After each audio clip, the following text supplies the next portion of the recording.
Covered, कितना interest covered हो रहा है, किसमें, कंपनी की इनकम में एक तरीके से।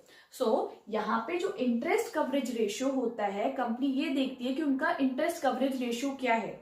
अब ये है क्या कि कंपनी के पास जितनी अर्निंग्स अवेलेबल है बिफोर इंटरेस्ट एंड टैक्स, मतलब जो भी कंपनी की रेवेन्यू थी उसमें से एक्सपेंस माइनस करने के बाद जो कंपनी के पास अर्निंग्स आ रही है, बट इंटरेस्ट और टैक्स देने से पहले, अभी नहीं दिया है इंटरेस्ट और टैक्स, जो भी अर्निंग्स कंपनी के पास अवेलेबल है उसमें से कितने टाइम्स वो इंटरेस्ट को पे कर सकती है उस अर्निंग्स में से। क्या मतलब हुआ, जैसे कि सपोज कंपनी के पास ईबीआईटी यानी earning before interest and tax है 80,000 रुपीज, राइट, और कंपनी को जो इंटरेस्ट पे करना है दैट इज 10,000 रुपीज। ओके, अब कंपनी को कितना पे करना है, 10,000। कंपनी के पास कितनी अर्निंग्स हैं अभी टैक्स और इंटरेस्ट देने से पहले, 80,000। इट मींस कितनी टाइम्स, कितने गुना ज्यादा कंपनी के पास अर्निंग्स है अपने इंटरेस्ट से, 8 टाइम्स, बिकॉज 10 को आप 8 से मल्टीप्लाई करोगे 10,000 को, then it will be 80,000, right. So we can say 8 times ज्यादा कंपनी के पास अर्निंग्स अवेलेबल है as compare to its interest that should be paid.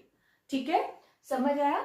अब इसमें तो ये रेशियो सिंपली ये बताता है, तो अगर जो इंटरेस्ट कवरेज रेशियो है आईसीआर अगर वो हाई है, इट मींस कि कंपनी जो है वो इजीली अपनी इंटरेस्ट पेमेंट कर सकती है, यानी वो डेट को इंक्लूड कर सकती है और उसको कंपनी को कोई प्रॉब्लम नहीं फेस होगी अपना इंटरेस्ट पे करने में, अपनी लाइबिलिटीज पे करने में, एक तरीके से इंटरेस्ट लाइबिलिटी। ओके, सो ये रेशियो ये बताता है।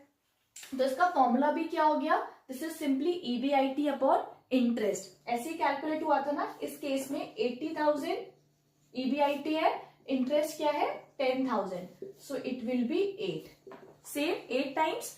ओके, अब यहां पे लेकिन इस रेशियो में ये रेशियो कहां पे लैग करता है कि इस रेशियो को हम एक एक्यूरेट मेजर नहीं मान सकते कि अगर कंपनी का आईसीआर ज्यादा है तो उतने टाइम्स उसके पास as compare to its interest earnings है। नो, हम ये एकदम एक्यूरेटली नहीं कह सकते। क्यों, क्योंकि यहाँ पे पहले तो उन्होंने सिर्फ कंपनी को सिर्फ इंटरेस्ट तो नहीं देना होता, कंपनी ने प्रिंसिपल भी तो पे करना, रीपे करना होता है ना, कंपनी ने जो प्रिंसिपल दिया था वो भी देना होता है, तो प्रिंसिपल की तो कोई बात कही नहीं है यहाँ पे।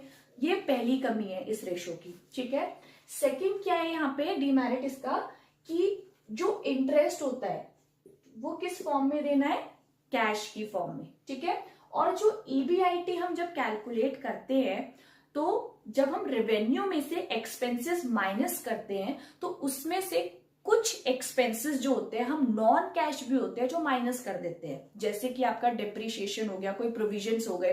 ठीक है, अब यानी कि इसमें कैश भी है और नॉन कैश आइटम्स भी है। ठीक है, अब हम दोनों को कंपेयर कैसे कर सकते हैं, बिकॉज वी नो कंपैरिजन के लिए यूनिट तो सेम होनी चाहिए। इसमें हम कैश की फॉर्म में बात कर रहे हैं और इसमें कैश और नॉन कैश आइटम दोनों इंक्लूड कर रहे हैं ईबीआईटी कैलकुलेट करते वक्त, उसको सब्ट्रैक्ट कर देते हैं नॉन कैश आइटम्स को भी, उससे जो पैसा है वो कम शो होता है, जो कैश है कैश की फॉर्म में जो पैसा है वो कम शो होता है, तो कंपैरिजन तो कर ही नहीं सकते यहाँ पे हम। तो ये इसकी दूसरी कमी है कि यहाँ पे नॉन कैश आइटम्स भी इंक्लूड होते हैं इस रेशो में, तो हमें एक एक्यूरेटली अमाउंट नहीं पता चलता कैश का कि हमें कितना उसमें से कैश अर्निंग्स है जिसमें से हमें कैश पेमेंट देनी है in the form of interest, right. So ये यहाँ पे दूसरी कमी थी। अब इसी दोनों कमी को पूरा करने के लिए थर्ड रेशो आपका डिसाइड हुआ, that is debt service coverage ratio. ठीक है, अब ये इस रेशो में जो यहाँ पे कमी थी वो कैसे पूरी हुई कि सिंपली क्या करा है, जो प्रॉफिट आफ्टर टैक्स है, ओके, जो भी टैक्स देने के बाद फाइनल जो प्रॉफिट बचता है उसमें हमें ऐड कर देना है जो भी नॉन कैश आइटम्स हमने यहाँ पे इंक्लूड करे थे, उनको सब्ट्रैक्ट किया था नॉन कैश एक्सपेंसेस को, जिसकी वजह से हमारा जो प्रॉफिट था कैश प्रॉफिट वो कम शो हो रहा था। तो अब हमें उन आइटम्स को दोबारा ऐड करना पड़ेगा, तो सिंपली यहाँ पे प्रॉफिट आफ्टर टैक्स में हम ऐड कर देंगे डेप्रिशिएशन, जो हमारा नॉन कैश एक्सपेंस था हमने माइनस किया होगा, और अदर नॉन कैश एक्सपेंसेस जैसे कोई प्रोविजन हो गया या किया था तो वो हमने अगर सब्ट्रैक्ट किया था तो हमें वापस से ऐड कर देना है, और साथ के साथ इंटरेस्ट भी ऐड कर देना है, बिकॉज हम ये पता लगाना है इस रेशो से कि हमारे पास कितना कैश प्रॉफिट अवेलेबल है, ठीक है, कंपनी के पास, जिसमें से उसे कैश पेमेंट देनी है एक तरीके से, राइट।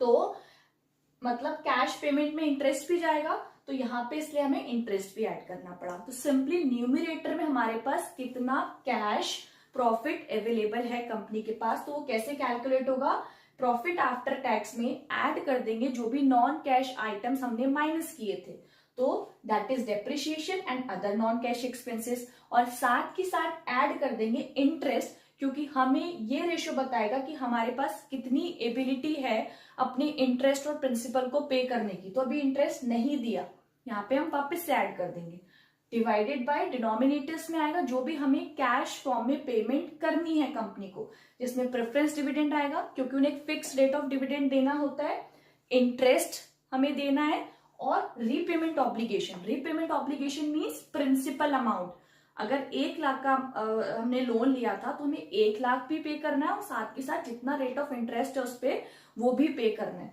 तो रीपेमेंट ऑब्लिगेशन, ठीक है। तो दिस इज योर एकदम करेक्ट रेशियो है जो आपका डिसाइड करेगा कि कंपनी के पास कितनी एबिलिटी है कि वो अपनी जो डेट ऑब्लिगेशंस है उसे टाइमली रीपे कर सकती है, ठीक है। सो अगर ये रेशियो हाई है, DSCR रेशियो हाई है, तो it means company is in a good position to repay its debt obligations timely, ठीक है, कि वो अपने सारे डेट को टाइमली रीपे कर सकती है, उसके पास इतना कैश अवेलेबल है, ओके।